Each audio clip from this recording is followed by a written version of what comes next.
Okay guys, welcome back na naman sa aking YouTube channel. No? So ito na yung ating first cash out dito sa game na to, which is ang dami kasi nagre-request guys. Actually yung diamond is gusto kong gamitin for progress. Kasi hindi pa ako tapos sa progress guys eh. Yung sa cash out kasi pwede ka naman araw-araw mag-cash out yan. Kung trip nyo man lang talaga is cash out. Sa akin kasi guys, once na lumalakas yung character nyo, mas madaling makapag-cash out sa game na to. Kahapon, congrats kasi naging 0.75 yung token, maraming nakapag-cash out kahapon. Pero ngayon, huwag kayong malungkot kasi ito yung way kung sakasakaling hindi kayo umabot dun sa 0.75 na token. Ano ba yung lalaging tatandaan guys? Ang gamit ko nga pala na application is Play Wallet. Hindi Una Wallet, hindi Wemix Wallet. Play Wallet ang ginamit ko. Pangalawa, ano yung gagamitin ko for P2P? Ang gamit ko is BitGet. Hindi to Binance guys, hindi to KuCoin, hindi o ano pa mang na application yung gamit ko. Ang gamit ko is BitGet lamang. So, ang kailangan nyo sa BitGet is i-verified nyo. Okay, kung KuCoin gamit nyo, halos same lang naman ang process yan eh. Siyempre, magkakaiba lang na itsura nung application, di ba? Pero same process lang naman din. So, kailangan verified yung inyong account. Okay, ulitin ko guys ha, verified yung account. Pangatlo, yung Play Wallet nyo or Wemix Wallet, kailangan nyo ng Wemix as gas fee. Isang pirasong Wemix lang guys. Magkano ang Wemix ngayon? Naglalaro lang yan sa 85 pesos. Pwede nyo i-check yan sa CoinGecko. Tandaan guys, hindi P-Wemix, hindi Wemix Dollar, kundi Wemix Classic. Walang S, basta Wemix lang siya na W. Yun yung kailangan nyo as gas fee. Kasi 4 pesos, alam ko, pag nag-convert kasi tayo ng Crow into Wemix, meron niyang gas fee. Okay? So, ngayon, gagamitin natin, ang una palang kailangan tandaan, level 45 ang inyong character para ma-access itong token. Ngayon, dito natin patadaanin kasi nga hindi tayo makakapag-mint dito kasi kailangan nyo hintayin ng 0.75. Yun yung makikita nyo sa Wemix Play na paano tataas ng token to. Medyo matagal hintayin to guys. Talagang hihintayin nyo. Katulad kahapon, halos 10 minutes lang yung tinagal. Kasi sobrang daming nagka-cash out. So, yan yung ginagawa nilang paraan para yung Crow token is nanatili sa 40 to 42 pesos. Pero may ibang way which is ito, padadaanin natin sa Morion. Ano ba yung gagawin natin, Kuya Bags? So, ngayon, bibili tayo ng Morion para i-cash out, guys. Ayan, 46, ayan, 47 diamond, which is medyo lugi to, guys. Alam nyo, ang current price ng Morion ngayon, o 10 Morion para sa isang token, guys. So, papakita sa inyo, guys, ito dito tayo magka-cash out sa Morion, kasi yun lang ang budget para sa ating diamond. So, instead na magkano yung 10 nito, sa ngayon is 159 pesos. Okay, so ngayon bibili tayo, medyo malulugi for the content para sa inyo, para magawa na natin. So kailangan nyo bumili nito, yan, palagay nyo 470. So instead na 470 divided 2, ito sana makakashot nyo, 235 pesos. Pero dahil nagrarush kayo at gusto nyo makapag-cash out, yun, magiging 159 pesos na lang. So ibig sabihin, lugi ka ng 76 pesos. Diba? Paano kung tatlong more yun? Ang sakit na nun. So, 228 pesos yung nawala instead na hinintay mo sana yung Crow token. Pero gaya na sabi ko nga sa inyo, pag kailangan ng money, so mag-cash out kayo gamit more yun. Kayo na lang mag-compute guys. Okay? So, sa ngayon, ang presyo ng Papyrus, ng 10 Papyrus is 657 pesos. Dalawa lang pinagdadaanan minsan eh, Morion or Papyrus. Okay? So, ngayon, ang presyo ng Papyrus is 657. Pero ang mahal kasi sa server namin eh. So, hindi talaga kaya 190. Imagine 190. Instead na 800 sana yung makakashot mo, 950, magiging 657 na lang. So, 200, 300 pesos yung malulugi. Pero halimbawa, napakamura ng Papyrus sa server nyo, yun, napaka-solid nun mga boss. Diba? Halimbawa, 130 lang. So, 1.3. O, 1.3 yun, na diamond lang, tapos divide mo sa 2. Sa Crow token, 650 pesos siya. Pero kapag sa token siya, diba? 657. So, mas mataas siya ng 7 pesos. Yun lang. Kaya swerte yung mga, ayan, ito, mura na to, guys. 44, bilhin na natin, no? So, mura yung, guys, pag 30 yung Morion, talagang napaka-solid. Imagine, 300, divide mo sa 2. O, 150 pesos. Eh, kung sa Morion mo i-cash out, 159. So, tubo ka ng 9. Eh, since mahal dito sa amin, kaya nahirapan ako mag-cash out. So, ngayon, bibili na natin itong mga boss para at least makapag, na tayo, no? Makapag-cash out sa tingin ko, 3 token ang kailangan natin mga boss. Ayan.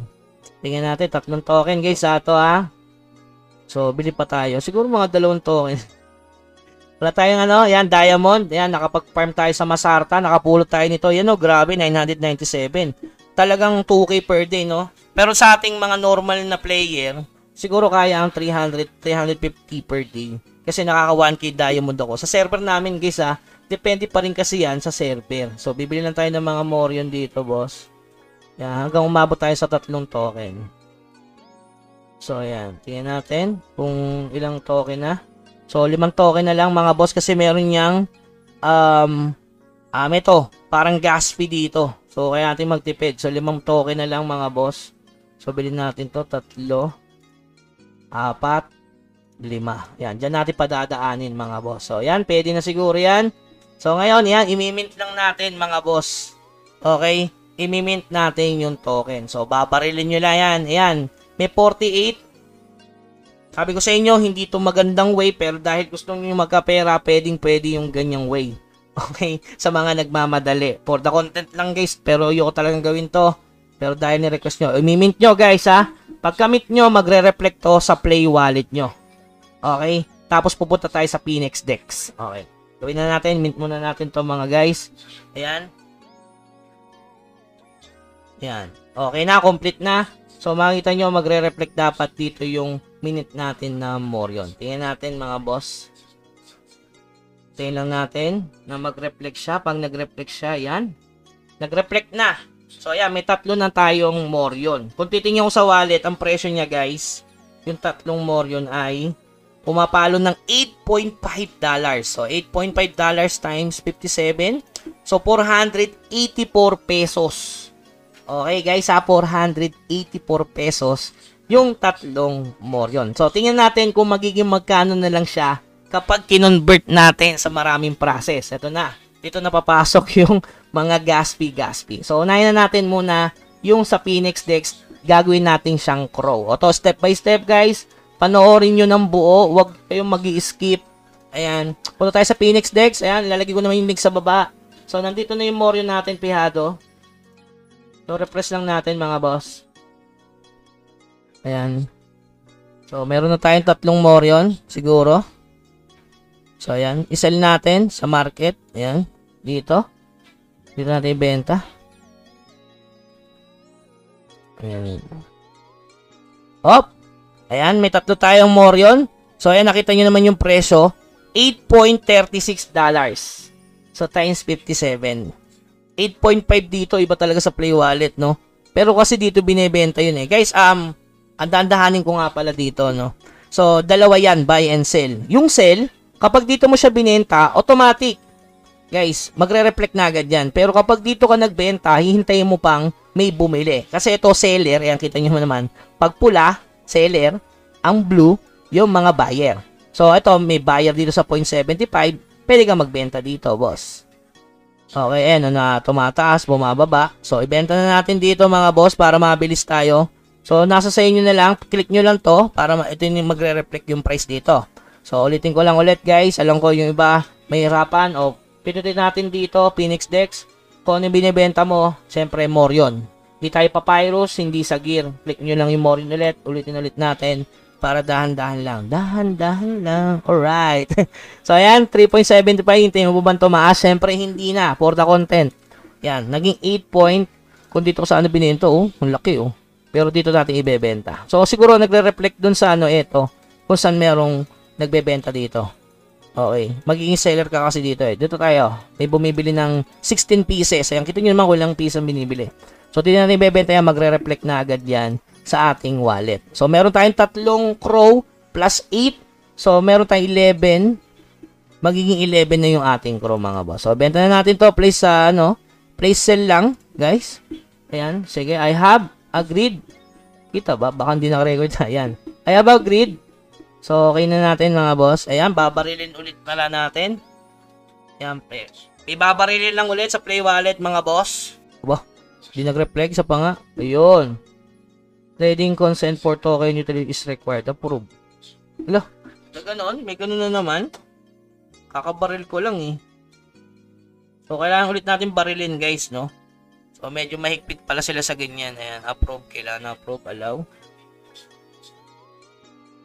So, 2 beses ko siya binaril, mga boss. Okay. Ayan. Proceed mga boss. Ayan. Kailangan ng gas fee. Tandaan nyo guys ha, gas fee. Babarilin na naman. So, 3 beses pa lang babarilin to mga boss. Dapat pala sinip ko muna yung password ng ano ko. Sobrang higpit ha. Para sa 3 token ha. Ayan. Orders submission successful. Sobrang tagal ha. Close na natin. So, magre-reflect na yan mga boss dito. So, titingin natin yung token natin. Ayun. Meron na tayong 14 crow. Okay guys ha. May 14 crow na tayo. Ayan, kita nyo. 14 crow. Ano next step? Naging crow na yan. Ngayon, i-swap natin to. Itong 14 crow na token na to into Wemix. Ayan, nag-guess natin sa Phoenix Dex. Ano lang tayo dyan. Nag-trade lang tayo. Napakadali. Sana naintindihan nyo guys. Balikan nyo ulit yung video kung medyo kayo nahirapan. So ngayon pupunta na tayo sa Play Wallet at i-ready nyo na rin yung inyong BitGet. Kung BitGet o gamit nyo, Kucoin ba yan or Bybit. So ngayon magko-convert na tayo guys. Papunta sa Play Wallet. Okay guys, yung next step natin, i-swap na natin yung Crow token into Wemix. Okay? So ayan, i-swap na natin mga boss. Yan, meron tayong gas fee dito. Buti na lang may 0.5 pa tayo. Ngayon, i-swap na lang natin yan. Napakadali lang guys. I-swap papunta sa Wemix. Tandaan nyo guys, hindi P-Wemix dollar, hindi Wemix dollar. Kailangan Wemix Classic. Kailangan ito yung may pang gas fee kayo kasi yung requirement. So, ilang Crow token? Ilahad na natin 14.2023. So, ayan, 6.128. So, i-swap natin mga boss. Ayan. So, yung password syempre. So, ayan, lalagay nyo yung password nyo. Okay nyo lang. So, i-swap natin. So, ayan. Rekta na yan, guys. Hintayin nyo lang hanggang mag-progress, no? Baka hindi naka-record, ah. Ayan. Okay, ayan. Hintayin nyo lang yung complete na. So, ngayon, meron na tayong Wemix. So, napakadali lang, di ba? So, ayan. May 7.4086. So, sa ngayon, ang gagawin ko lang, guys, magtitira ako ng 1.4 Wemix. So, 6 Wemix lang ang isa-send natin. So, magkano na ba yung 6 Wemix? 6 Wemix muna, ayan.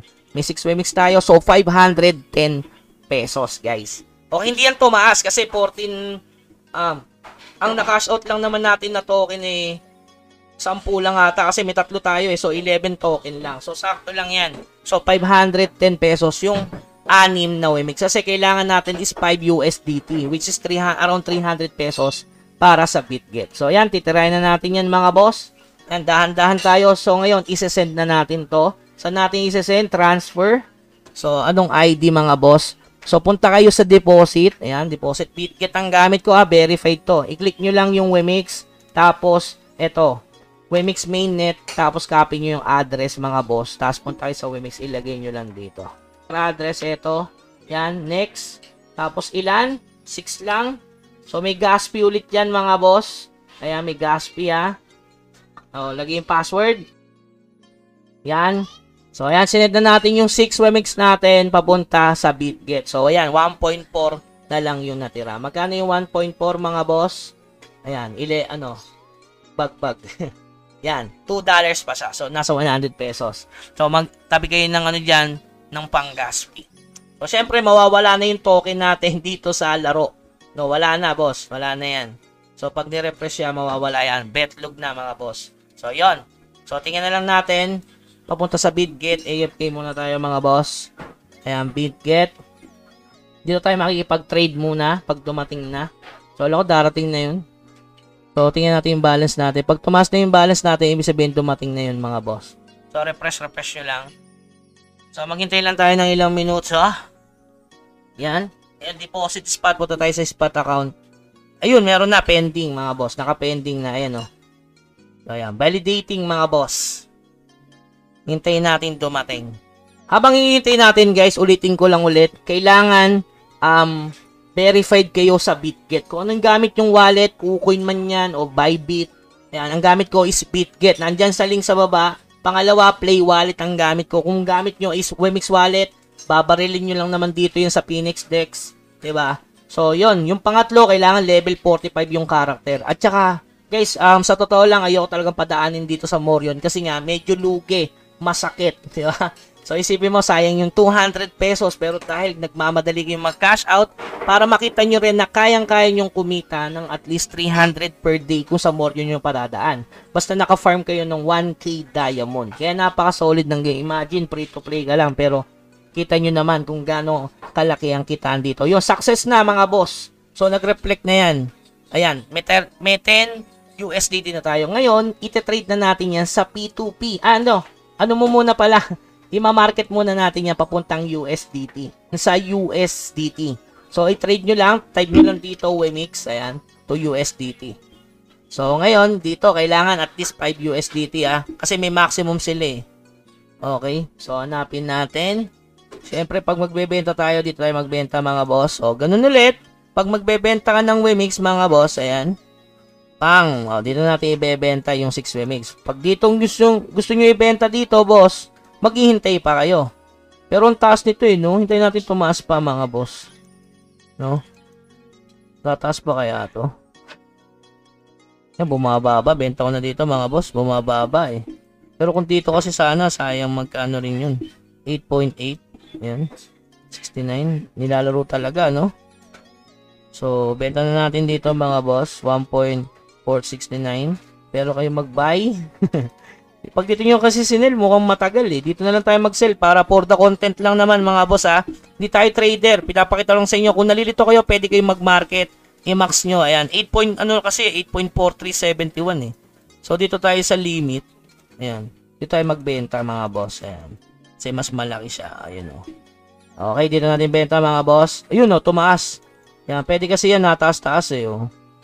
Okay, points lang naman yan, eh. For the content, ibebenta na natin, mga boss. Ayan, pang, yun, diba? Nabenta na natin, mga boss. So, punta na tayo sa P2P trading. Pwede na tayo makipag P2P. Pupunta lang ulit tayo dito. Tingnan natin yung dashboard natin kung nag-reflect na ba yun. Ayan, diba?